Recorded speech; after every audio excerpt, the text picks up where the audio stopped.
इतिहास में आज का दिन जो है बहुत ही महत्वपूर्ण है।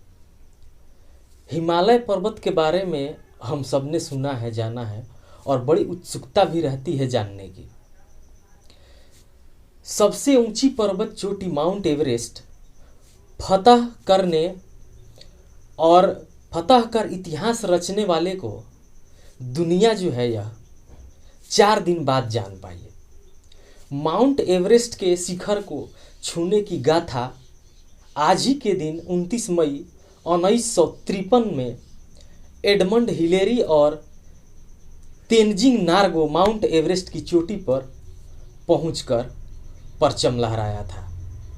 8,848 मीटर की ऊंचाई वाला माउंट एवरेस्ट पूरे विश्व का सबसे ऊंचा पर्वत शिखर है। आप सभी को वंदन। मेरा नाम पंकज कुमार भारती है और आप देख रहे हैं GGN एक सच।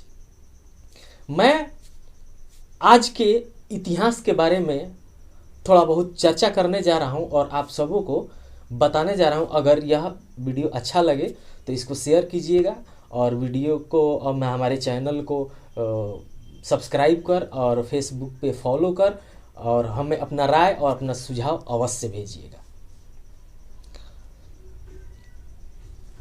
आज 29 मई है। आज ही के दिन 1953 में एडमंड हिलेरी और शेरपा तेनजिंग नार्गे दुनिया के सबसे ऊंचे पर्वत शिखर माउंट एवरेस्ट पर पहुंचकर इतिहास रचा था।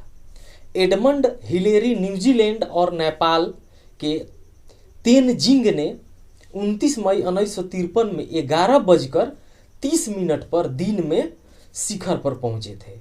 पूरी दुनिया इस पल को ऐतिहासिक तौर पर याद करती है।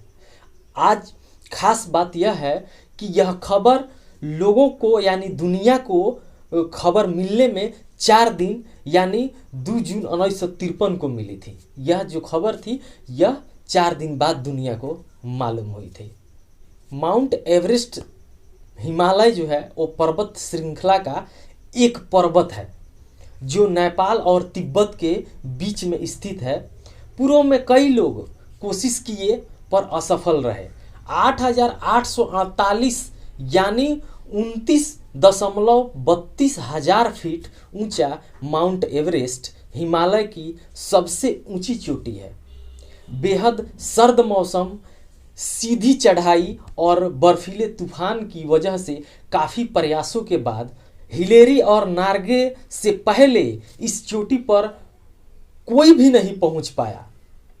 1921 में ब्रिटेन ने एक अभियान के तहत पर्वत रोहियों का एक दल माउंट एवरेस्ट पर भेजा था।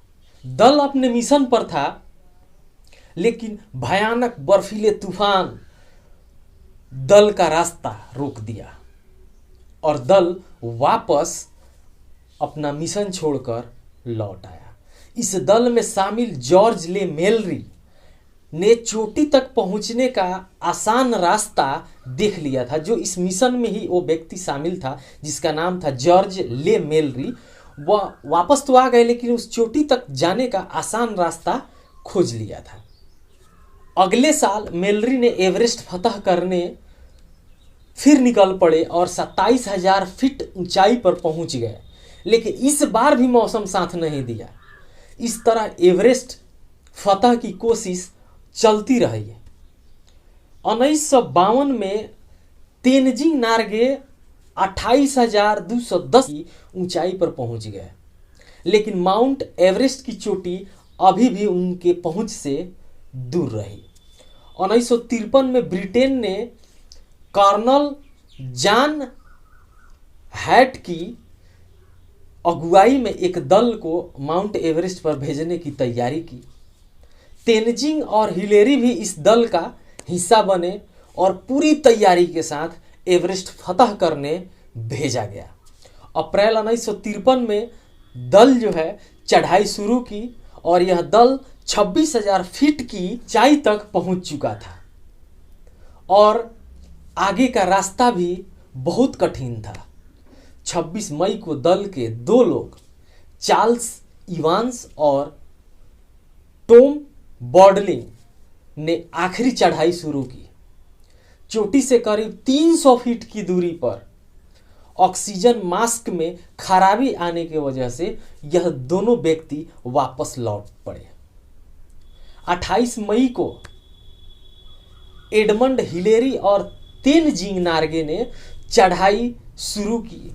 दिन भर चढ़ाई के पश्चात 27,900 फीट की ऊंचाई पर भीषण बर्फीले तूफान और सर्दी के बीच उन्होंने अपनी रात गुजारी और सुबह होते ही फिर चढ़ाई शुरू की और 9 बजे तक दोनों उत्तरी शिखर पर पहुंच गए।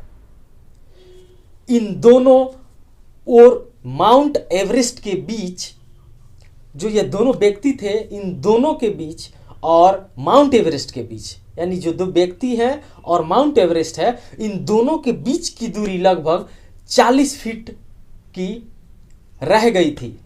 उसमें रास्ते में एक ऊंचा बर्फीला चट्टान था। हिलेरी जो है रस्सी की मदद से चट्टान के बीच एक दरार से होते हुए ऊपर पहुंच गए और वहां से दोनों दुनिया के शिखर पर थे।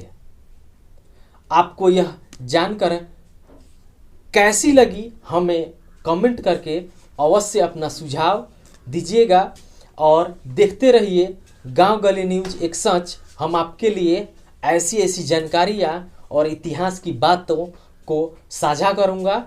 धन्यवाद।